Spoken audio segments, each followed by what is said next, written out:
खुशियाँ ढेर सारी है आसपास।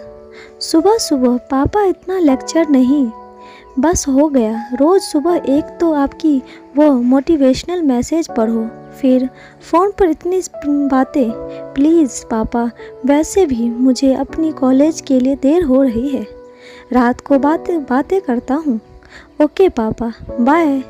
राहुल पापा का लाडला बेटा था। 5 साल का राहुल था जब उसकी माँ का देहांत हुआ था। बिना माँ के राहुल को पालने में रवि ने कोई कसर ना छोड़ी थी। माँ पापा दोनों बनकर उसे हर पल ही सहारा दिया था, पर कुछ महीनों से राहुल परेशान था। कितने अच्छे नंबरों से पहले पास होता रहा, पूरी बैचलर ऑफ इंजीनियरिंग की डिग्री में टॉप किया, पर ये क्या मास्टर की डिग्री में पहले सेमेस्टर में ही कितना पीछे, और तो और सेकेंड सेमेस्टर में एक सब्जेक्ट बैंक आया।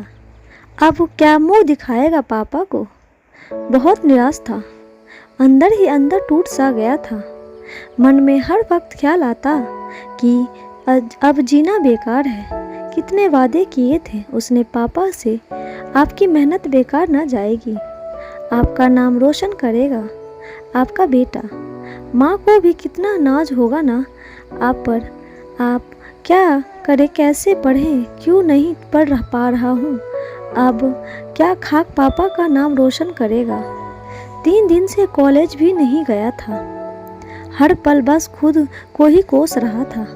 शायद मैं इतने अच्छे कॉलेज में मास्टर्स करने के लायक ही नहीं था।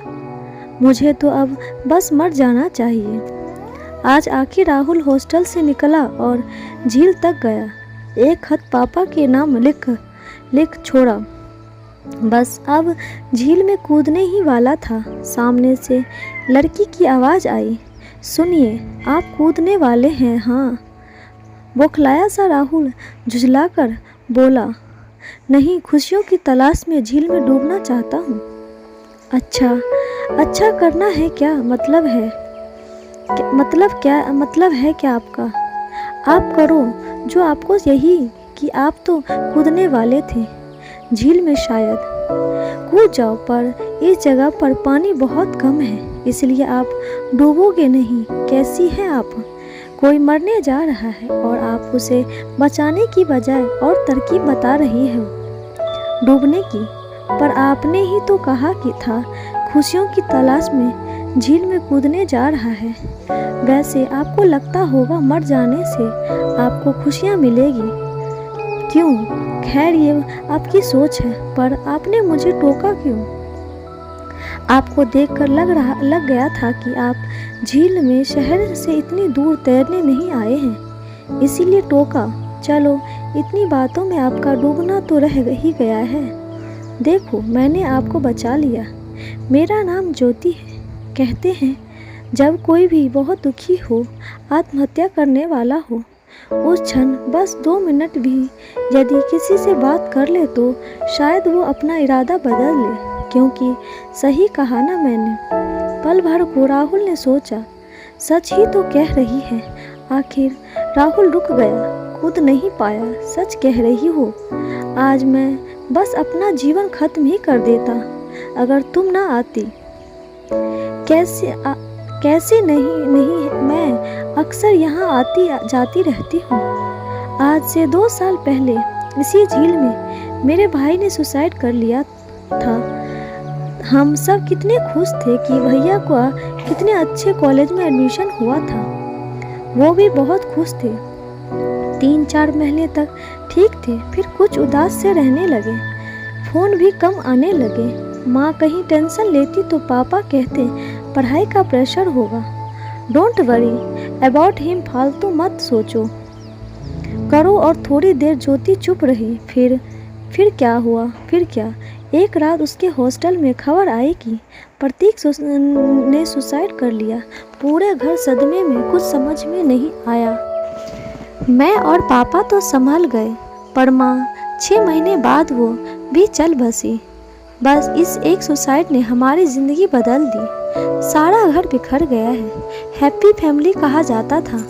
हमारे परिवार को क्या हुआ? सब खत्म हो गया। पापा तो भी खामोश से हो गए हैं। कहाँ गई खुशियाँ? बाद में भाई की डायरी से पता चला पढ़ाई का प्रेशर तो था ही, कुछ सीनियर से परेशान किया था। ये सब बातें वो हमसे शेयर नहीं कर पाता नहीं क्यों, और ज़िंदगी से हार गया। खुशियों की तलाश में दुख को गले लगा लिया उसने।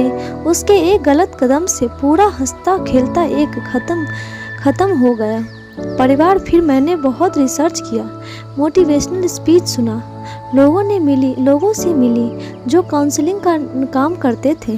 फिर पता चला इस तरह से लोगों को बचाया जा सकता है। बस उस वक्त रहते उनसे बात कर पाए तो, उन्हें थोड़ा सा भी समझ पाए तो। मेरी कोशिश रंग लाई, कई घर बर्बाद होने से बचा पाई। हम 10 लोग हैं जो ये काम करते हैं। तकलीफ माना कि मेरी अपनी थी, पर जितनों को बचा पाए तो लगता है जिंदगी को एक मकसद मिल गई है। शायद नहीं, यही तो खुशी है जिसकी मुझे तलाश थी। हमारी संस्था है, उसका नाम है आस। खुशियाँ हैं आस पास। जिंदगी में उदास होने के और ज़िंदगी से मायूस होने के बहुत से पल आएंगे, पर ज़िंदगी खूबसूरत है, वो तो जी कर ही समझ पाएंगे ना क्यों। राहुल ने मुस्कुराते हुए ज्योति का हाथ पकड़ लिया। सच, आज तुमने मुझे बचा लिया, नहीं तो मेरे पापा का क्या होता। मुझसे छोटी होकर भी तुमने कितनी समझदारी की बात की है। बस अब मुझे भी एक नई राह मिली। अब से मेरी ऐसी गलती कभी नहीं होगी। बहुत बहुत धन्यवाद तुम्हारा। ज्योति खुश होकर अपना कार्ड देकर वहाँ से चली गई। राहुल भी हॉस्टल आकर पापा को फ़ोन लगाया। पापा, हाँ बेटा क्या हुआ? पापा, मेरे एक सब्जेक्ट में बैक आई है। कोई बात नहीं बेटा, तुम थोड़ा और मेहनत करना, निराश ना होना। मेरे लिए ज़रूरी नहीं कि तुम टॉप करो, मेरे लिए तुम्हारा होना ज़रूरी है। तुम्हारे ही साथ मेरी खुशियाँ हैं। मेरी ज़िंदगी बस तुम्हारे इर्द गिर्द ही है। बेटा बस तुम खुश रहो, बोलो तो मैं आ जाऊँ। हाँ पापा, आप आ जाओ ना, आपकी याद बहुत आ रही है। बस बेटा मैं आ जाऊँगा, तुम अपना ख्याल रखना। हाँ पापा। खुद को कितना हल्का महसूस कर रहा था राहुल खुश भी था और दिल की बात पापा को बताकर मन ही मन सोच रहा था। ज्योति का दिया हुआ कार्ड ध्यान से देख रहा था। सच, अब तलाश पूरी हुई। खुशियों का ढूंढ लेने खुशी जब दूसरों को देंगे, उनकी अधरों की मुस्कान देगी खुशियाँ हजार। जिंदगी थोड़ी ऐसी सी है। बस हमें समझना है कि निराश होकर मायूस होकर ज़िंदगी से हार नहीं मानना।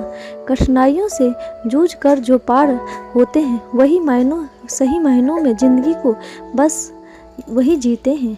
दोस्तों, आपको ये कहानी कैसी लगी कमेंट बॉक्स में ज़रूर बताएं और लाइक शेयर सब्सक्राइब ज़रूर करें। Thank you.